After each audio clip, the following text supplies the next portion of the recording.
자, 이번에 볼 작품은 별에는 밤, 윤동주의 작품입니다. 자, 익숙한 시인이죠. 윤동주 시인. 자, 이 작품의 배경 간단하게 설명을 하면, 자, 이 시는 일제 말이라고 하면 1940년대라고 할 수 있는데요. 40년대 일제, 이제 30년대, 40년대를 칭해서 일제가 이제 우리한테 했던 그 정책이 민족 말살의 정책, 그래서 뭐 한글도 못 쓰게 하고 일본어로 이야기하게 하고, 그때 당시에 이제 국어는 일본어였고 이게 한글을 이제 조선어라고 해서 거의 외국어처럼 이제 표기를 했었고요. 그리고 이제 40년대가 지나면서부터 이제 징용과 징병이라는 것들로 이제 거의 2차 세계대전 준비에만 우리가 이제 가장 힘들었던 시기라고, 뭐 사실은 가장 힘들었다고 표현하긴 안 살아봐서 모르겠는데, 안 그래도 힘든데 더 힘들었던 시기라고 봐야겠네요. 그래서 이제 창씨개명이라는 게 이제 막 대두됐을 때인데, 창씨개명령이 이제 발령이 되면서 윤동주가 42년도에 그 일본으로 유학을 가게 되는데, 이제 유학을 가려면 창씨개명을 해야 됐었기 때문에 그거에 대한 이제 갈등과 번민, 요걸로 인해서 이제 썼던 작품으로 이제 기록이 되어 있어요. 연희전문학교라고, 그 전문학교를 졸업을 앞두고 이제 일본을 유학 중이던 윤동주 시인이 그런 이제 갈등, 번민에 빠져들었을 때 썼던 작품이라고 합니다. 자, 그래서 여기 후반부에도 그런 이름에 대한 이야기가 나오고 있으니까 이런 배경을 좀 알고 보면 좀 더 좀 공감이 갈 수도 있고 하니까요. 자, 여기에는 다 10개, 총 10개의 연으로 이루어져 있는데, 이 작품은 이제 연으로 구분하지 않고요. 이제 단락으로 구분을 합니다. 연이 좀 길다 보니. 그래서 단락으로 구분을 하고 있고요.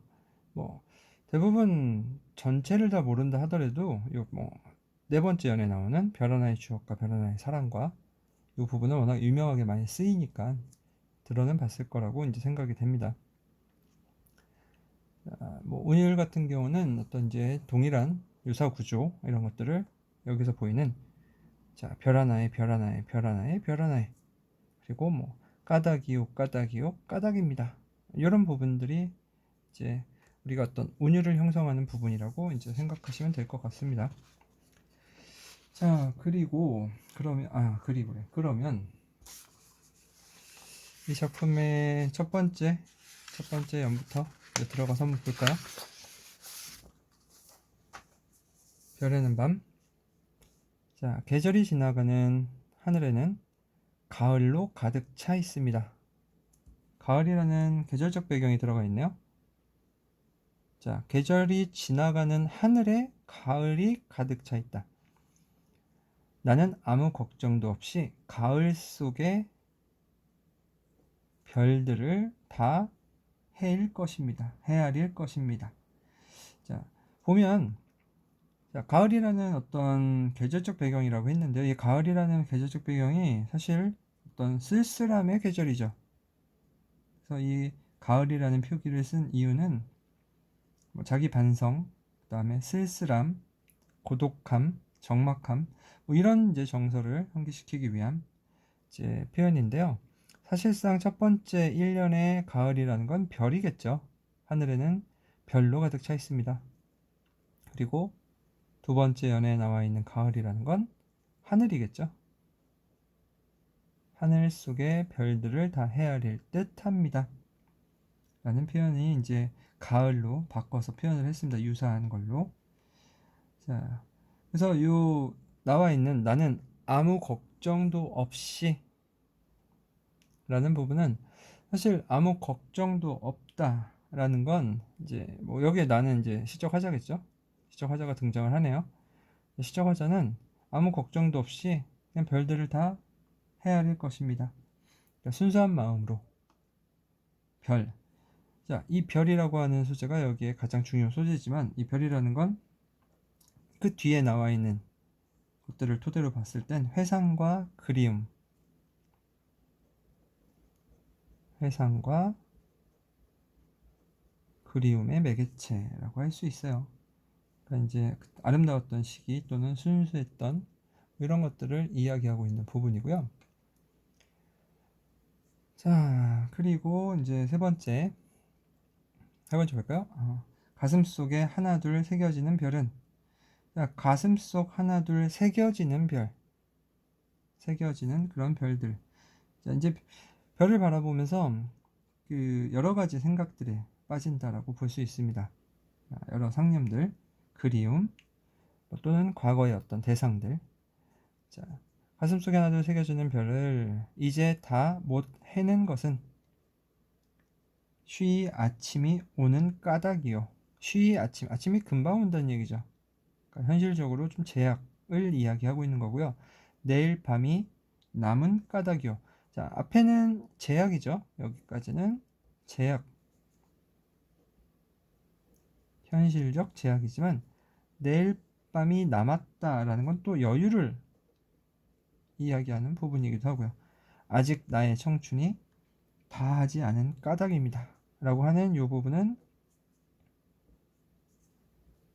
미래에 대한 희망이죠. 나는 아직 청춘이 다하지 않았어. 그래서 미래에 대한 희망과 또는 기대. 자, 첫 번째, 두 번째, 세 번째 연. 여기는 이제 첫 번째 단락이라고 볼 수 있는데요. 여기는 이제 밤하늘의 별을 바라보면서 상념에 빠지는 그런 상태인 현재를 뜻합니다. 현재고요.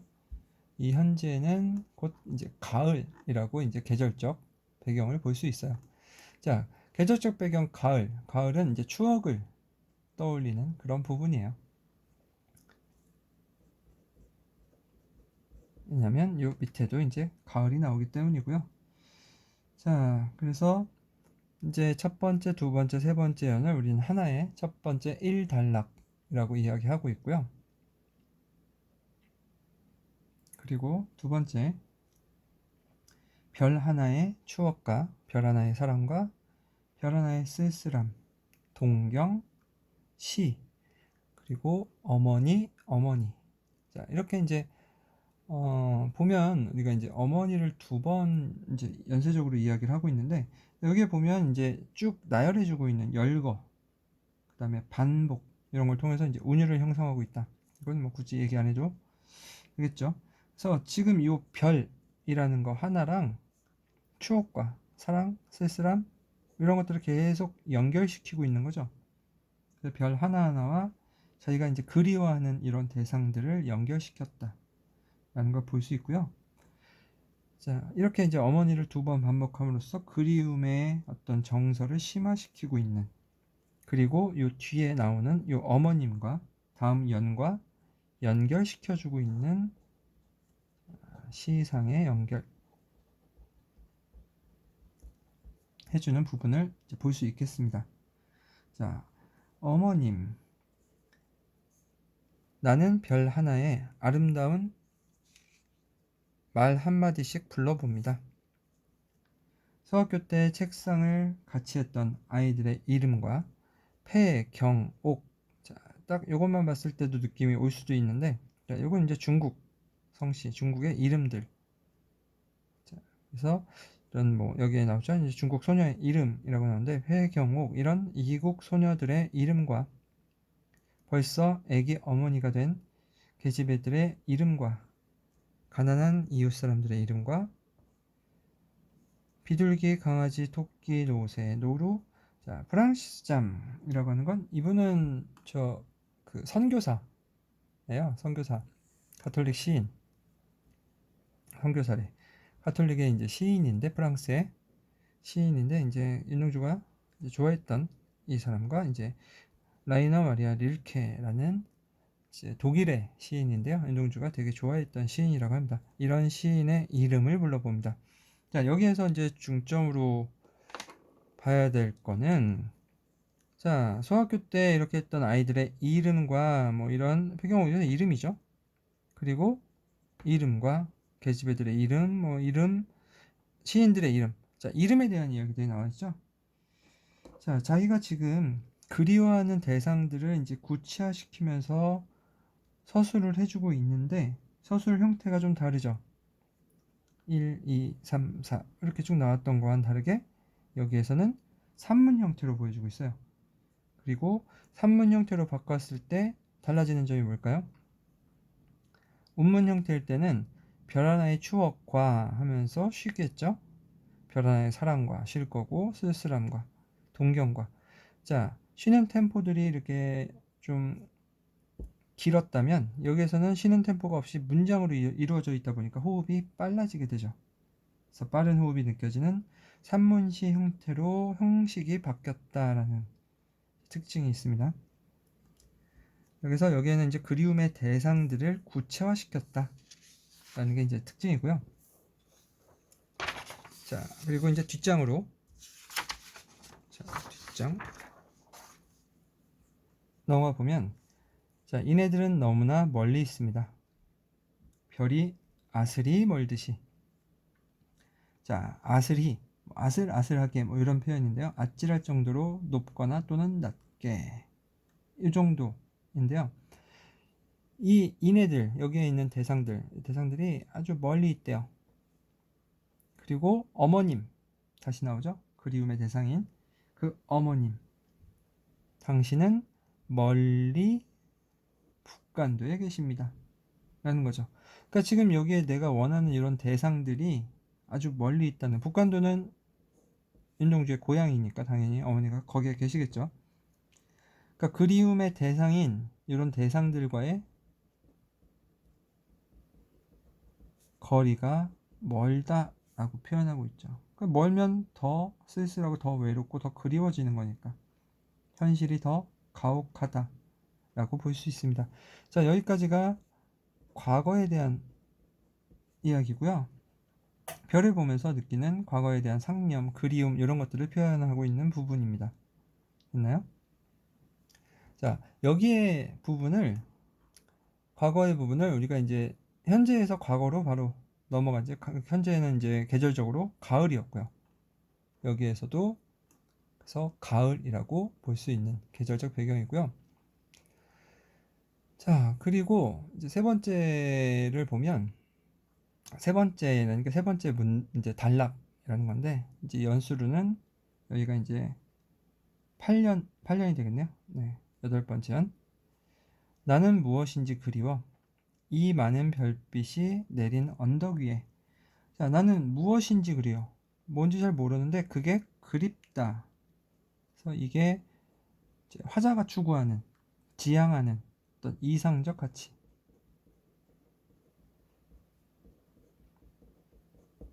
앞에 것도 써줍시다. 화자가 지향하는 이상적 가치.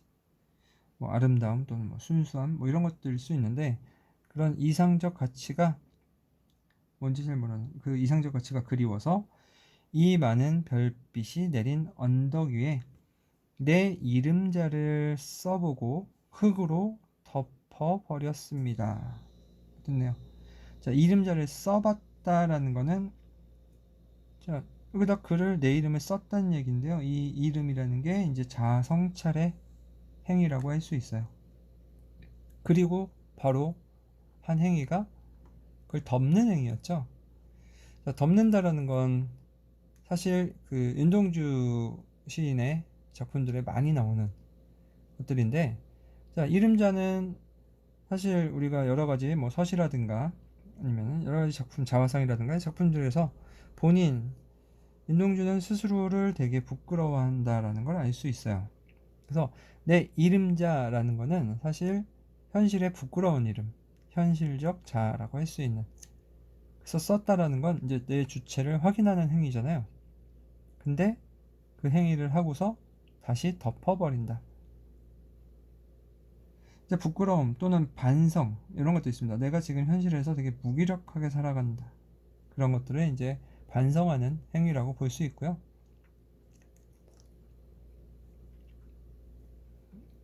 그래서 반성 또는 뭐 성찰 뭐 이런 것들이겠죠.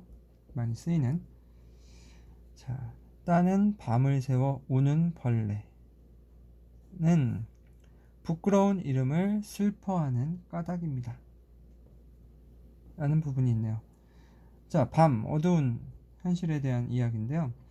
밤을 새워 우는 벌레, 이 벌레는 부끄러운 이름, 자, 그러니까 앞에서 이야기했던 그 이름이죠. 부끄러운 이름을 슬퍼하는 까닭이래. 그러니까 여기에서 우는 벌레라는 건 사실 화자와 동일시되는 대상이죠. 그래서 여기에서 나와 있는 요 벌레를 이제 부끄러워하는, 반성하는, 성찰하는 자아가 투영된 대상이다 라고 할 수 있고요. 이게 뭐 감정이입의 대상이다 라고도 할 수 있겠죠. 감정이입의 대상. 자, 부끄러운 이름을 슬퍼하는 까닭입니다. 자, 이 부끄러운 이름. 자, 지금 여기 상태에서 앞에서 한번 배경을 이야기했지만 창씨개명 이런 걸로 인해서 부끄러운 이름 이런 것들에 대한 고뇌, 뭐 번민 이런 것들이 담겨 있는 부분이라고 할 수 있고요. 사실 그런 것들은 이제 작품 내재적인 관점에서 보기에는 해석하기에는 좀 무리가 있는 확대 해석인 거고, 여기에서는 어찌됐건 앞에서 이야기한 대로 이런 식민지 생활 또는 현실, 여기에서 무기력한 자신에 대한 어떤 성찰적, 반성적 태도 이런 것들이 드러나 있다. 그러니까 여기는 시기상 현재라고 할 수 있겠죠. 현재는 좀 암울하죠. 밤에 이름절을 썼다가 덮었다가 밤에 우는 벌레, 이런 벌레들이 그런 스스로의 어떤 부끄러움을 이제 부각시키는, 자, 이런 표현으로 여기는 계절적으로 겨울이라고 할 수 있어요. 사실 겨울이란 표현은 안 되어 있지만 겨울은 어쨌든 힘든 시기이기도 하고, 그리고 뒤에 나오는 건 겨울이 지나고 봄이 오면 이라는 표현을 통해서 여기는 이제 겨울로 우리가 이제 받아들일 수 있는 부분입니다. 자, 그러나 시상의 전환이죠. 어디까지 보이나?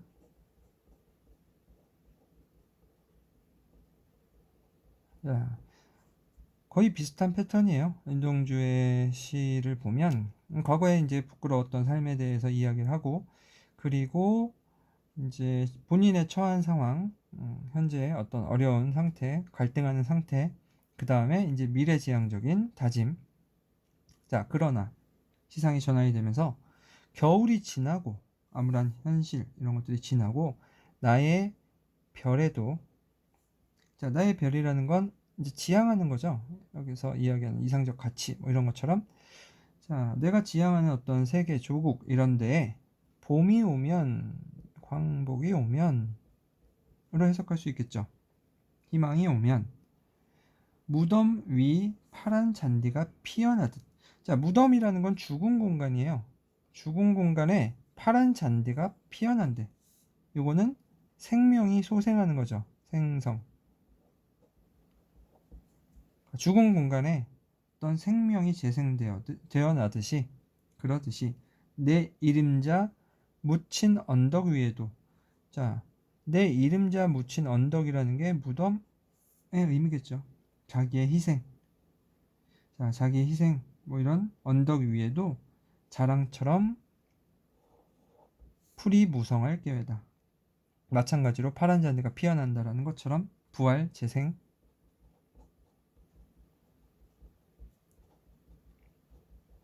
소생, 뭐 생성 이런 것들을 의미하는, 자, 그러니까 미래에 대한 어떤 희망을 기대하고 있는 부분이라고 볼 수 있습니다. 현실을 극복하고자 하는 어떤 화자의 의지가 담겨져 있는 마지막 부분이고요. 여기는 당연히 미래가 되겠죠. 미래는 계절적으로 봄을 의미한다 라고 할 수 있고요. 자, 어떤 내용적인 부분이 좀 다를 뿐이지 일반적으로 윤동주 시인의 작품들을 보면 그러니까 패턴이 비슷해요. 앞에서 이제 봤던 쉽게 쓰여진 시 같은 경우도 현실에 되게 힘들게 갈등하고 고민하고 번뇌하고 이러다가 마지막 부분엔 으쌰으쌰 해서 스스로를 다지면서 뭔가를 희망하고 있고 의지하고 있고 그 다음에 기대하고 있죠. 이 작품도 마찬가지로 그런 부분이 보여지고 있고요. 자, 이 작품의 어떤 특징들을 보면 이제 시간의 흐름, 겨울, 이제 처음에 가을로 시작하죠. 가을, 그 다음에 겨울, 그리고 봄. 시간의 흐름대로 흘러가는, 그 다음에 과거, 현재, 미래, 이런 식으로 이제 구성이 되어 있다라는 게 좀 특징이고요. 자, 앞에 부분에서는 첫 번째 단락 부분은 별을 바라보는 부분. 자, 두 장으로 나눠져 있어서, 자, 현재라고 되어 있는 이 가을 부분에서는 사실 관조적 태도예요. 별을 바라보면서, 아, 난 생각에 되게 빠져 있어. 라고 하는 관조적 시적자의 태도였다면, 관조, 화자의 태도가, 자, 두 번째 연으로 넘어가면서 과거를 추억하고 있죠. 저 회상이라고 할 수 있습니다. 그리고 세 번째, 자, 현재 겨울 부분에서는 성찰, 반성 이런 것들을 하고 있죠. 반성. 그리고 봄, 의지죠, 의지. 의지적 태도. 그래서 이제 태도가 어떻게 변화가 되는지 이 네 단락으로 구분해서 관조적, 회상적, 반성적, 의지적 태도가 이제 보여진다.